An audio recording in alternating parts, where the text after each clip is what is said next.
السلام علیکم ورحمۃ اللہ تعالی وبرکاتہ۔ دوستو، مفتی سلمان اظہری صاحب کا دلچسپ بیان آپ کی خدمت میں پیش کریں گے، اور یقین جانیں آپ نے مفتی سلمان اظہری صاحب کا یہ خوبصورت بیان اگر سن لیا تو آپ کی قسمت بدل جائے گی، آپ کا ایمان تازہ ہو جائے گا، آپ کی روح تازہ ہو جائے گی۔ اس سے پہلے آپ کے حق میں دعا کرتے ہیں، اللہ پاک آپ سب کو سلامت رکھے اور خوش رکھے اور شاد و آباد رکھے، دونوں جہان کی دولتوں سے آپ سبھی کو اللہ پاک مالا مال فرمائے، اللہ رب العزت آپ کو عروج عطا فرمائے اور بلندی عطا فرمائے۔ چلیے دیر نہ کرتے ہوئے بیان آپ کی خدمت میں۔ مراد آباد شہر کے علامہ کفایت علی کیا بات ہے، ماشاء اللہ ماشاء اللہ، پھانسی پر چڑھایا تھا، ان کے ماتھے پر شکن بھی نہیں تھی، ان سے پوچھا بھی گیا تھا بیوی سے بات کرنا ہے آخری وقت میں، آخری خواہش کیا ہے، بچوں سے بات کرنا ہے، کچھ کھانا پینا ہے۔ تب عاشق صادق نے کہا تھا نہیں، مرنے سے پہلے یا پھانسی پر چڑھنے سے پہلے بیوی بچوں سے رشتہ داروں سے بات کرنے کی خواہش نہیں، بس اتنی خواہش ہے کہ آخری بار ایک بار مصطفیٰ کی نعت پڑھ کر کے جاؤ، نبی پاک صلی اللہ تعالیٰ علیہ وسلم کی شان میں کچھ گنگنا کر کے جاؤں۔ آپ کو میں بتاؤں یہ زیادہ سے زیادہ یہی ہو سکتا ہے اس دنیا میں، جیلوں میں ڈالو، پھانسی پر چڑھاؤ، موت کی سزا دو، یہ سب نئے نہیں ہیں، سب سے ہم گزر کر کے آئے ہوئی تاریخ لے کر بیٹھے ہیں۔ آخر میں ہوتا کیا ہے؟ نروس نہیں ہونا، پریشان نہیں ہونا، جیسے ہزاروں گردنیں اسلام کے لیے چلے جائیں، اسلام کا بال بیکا بھی نہیں ہو سکتا، اسلام کبھی مٹ نہیں سکتا، اس لیے کہ اسلام زندہ ہوتا ہے ہر کربلا کے بعد، اسلام زندہ ہوتا ہے ہر کربلا کے بعد۔ کفایت علی کافی کو پھانسی دے کر 8 دن تک انگریزوں نے جشن منایا تھا، اس لیے ایسے مولوی کو ہم نے پھانسی پر چڑھا دیا جو عشق رسول کی بولی بولتا تھا، محبت مصطفیٰ میں لوگوں کو مائل کرتا تھا، لوگوں کے جذبات کو ابھارتا تھا۔ کفایت علی کافی کا اور جرم کیا تھا؟ اس کے علاوہ کوئی جرم دکھا دو۔ اس بنیاد پر جب انہیں پھانسی کی سزا دے کر انگریز 8 دن تک جشن منا رہے تھے، ان بے وقوف الوؤں کو یہ نہیں پتا خدا کا دستور کیا ہے۔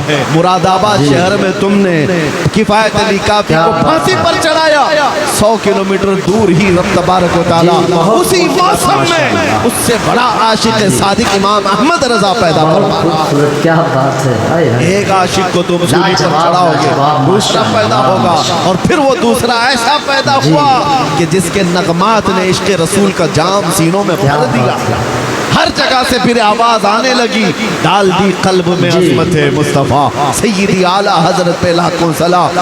میاں آپ سب کی محبت، آپ سب کی عزت ہمارے لیے میں قدر کی نگاہوں سے دیکھتا ہوں، مجھے پتا ہے کہ ہمارے جانے کے بعد کتنے لوگوں نے کہاں کہاں دعائیں کی، ہر مسجد میں، ہر علاقے میں، بچوں سے لے کر بوڑھوں تک، جوانوں سے لے کر خواتین تک، علماء سے لے کر تمام نائبان مصطفیٰ، سب لوگوں نے دعائیں کی، سب کی دعائیں سر آنکھوں پر ہے۔ اللہ تبارک و تعالیٰ سب کو جزائے خیر عطا کرے، لیکن ایک بات کہ ایسے حالات سے گھبرا کر مایوس ہونے کی ضرورت نہیں۔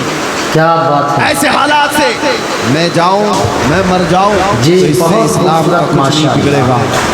اللہ تبارک و تعالیٰ اس دین کا محافظ ہے صبح قیامت کیا بات ہے، صبح قیامت تک ہم سے بہتر آئیں گے اور یہ مورچہ پھر سنبھالیں گے اور یہی جملے کہتے رہیں گے۔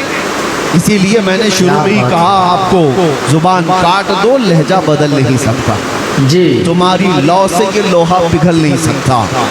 اس کو پگھلانے کی کوشش کی مکہ والوں نے بھی، بلال حبشی کو کیا نہیں کیا تھا، گرم ریت پر سلا کر ان کے جسم پر گرم شک رکھی جاتی جس سے ان کا جسم کا گوشت گل گیا تھا، ان کی ریڑھ کی ہڈی دکھتی تھی۔ حضرت زید بن دسمہ کو مسلح کر کے لوگوں نے شہید کیا تھا، آنکھ میں لوہے کی سلائیاں پھیر دی تھی، ناخنوں کو پکڑ سے کھینچا تھا، پتھروں سے مار کر شہید کیا تھا، تو کیا اسلام اس وقت ختم ہو گیا تھا؟ حضرت خبیب ابن عدی، خباب ابن الارت، یہ سب وہ صحابہ ہیں جن کو مکہ والوں نے موب لنچنگ کر کے مارا تھا، ختم کیا تھا۔ یہ تو شروعاتی دور تھا جب اسلام کو روکنے کی ہر ممکن کوشش کی گئی، اس کے بعد دور بڑھتا گیا، تو ایسا نہیں ہے کہ یہ حالات نارمل ہوتے گئے۔ کربلا میں کیا ہوا تھا؟ ہر سال آپ سنتے ہیں نبی مکرم صلی اللہ تعالیٰ علیہ وسلم کے عزیز خاندان کو کس طرح سے شہید شہید کیا گیا ہے، چھوٹے بچے سے لے کر جی بڑے مرد تک سب کو وہاں پر شہید کیا گیا، ایک دو نہیں 70 سے زیادہ جانیں کربلا کے میدان میں ہیں جنہوں نے جام شہادت نوش کیا ہے۔ ہوا کیا اسلام وہاں رک گیا، ختم ہو گیا؟ اس کے بعد دور آتا گیا امام احمد بن حنبل جو 5 لاکھ حدیثوں کے حافظ تھے، ان کو بغداد کے بازار میں ننگی پیٹھ پر کوڑے مارے جا رہے تھے، صرف اس بنیاد پر کہ حق بات کا اعلان کرتے تھے ان کو کوڑے مارے جاتے تھے۔ کیا انہوں نے اپنے جملے بدل لیے؟ کیا شریعت پر بولنا وہ چھوڑ دی؟ کبھی ایسا نہیں ہوا، دور بدلتا گیا۔ امام موسیٰ، حضرت امام موسیٰ کاظم رضی اللہ تعالیٰ 7 سال تک ظالم خلفاء نے قید میں رکھا، ان حالات میں آپ نے سورج تک نہیں دیکھا۔ 7 سال تک اہل بیت کے وہ بڑے امام ہیں، امام جعفر صادق کے بیٹے، تو کیا اس وقت اسلام رک گیا، ختم ہو گیا؟ امام محمد بن حسن عسکری کو 20 سال جیل میں رکھا گیا۔ کیا ان مصائب و آلام کے بعد دنیا سب مل کر کے اسلام کو ختم کر دیا؟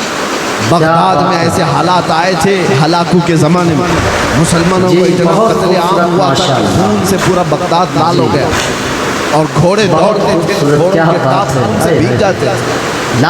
ہماری کتابیں جلا کر خاک کر دی گئی کہ سب مٹ جائے، نہیں رکا۔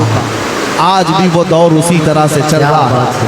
میرے عزیزو، یہ بات اس لیے میں عرض کر رہا ہوں کہ کوئی چیز ایسی ہے جو ہمیں ہمیشہ ہر زمانے میں باقی رکھتی ہے، ہر زمانے میں۔ ہمارے گھروں کی چھت نہیں جو ہمیں بچا کر رکھتے ہیں، ہماری کھڑکیاں ہمارے دروازے نہیں ہیں جو ہمیں بچا کر رکھتے ہیں، ہمارے موٹے کپڑے نہیں ہیں جو ہمیں بچا کر رکھتے ہیں۔ ہر دور میں ہر فتنے کے وقت کوئی چیز اگر ہمیں سلامت رکھتی ہے تو میرے مصطفیٰ کی محبت کا وقت، وہ چیز جب تک رہے گی باقی، ہر فتنے سے تمہاری حفاظت کرتی رہے گی۔ اسی لیے اقبال نے کہا تھا کہ محمد سے وفا تونے تو ہم تیرے، یہ جہاں چیز ہے کیا لوح و قلم تیرے ہیں۔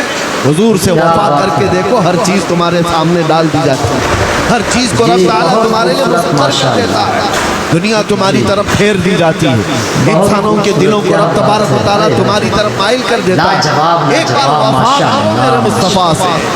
نبی پاک صلی اللہ تعالیٰ علیہ وسلم سے وفا کا تقاضا کیا ہے؟ وفا کا تقاضا یہ ہے کہ اپنے اعمال دیکھو اور جس سے محبت کرتے ہو اس کے اعمال سے ملتے ہیں کہ نہیں ملتے۔ اپنے اخلاق دیکھو اور جس سے محبت کا دعویٰ کر رہے ہیں اس رسول کے اخلاق سے ہمارے اخلاق ملتے ہیں کہ نہیں ملتے۔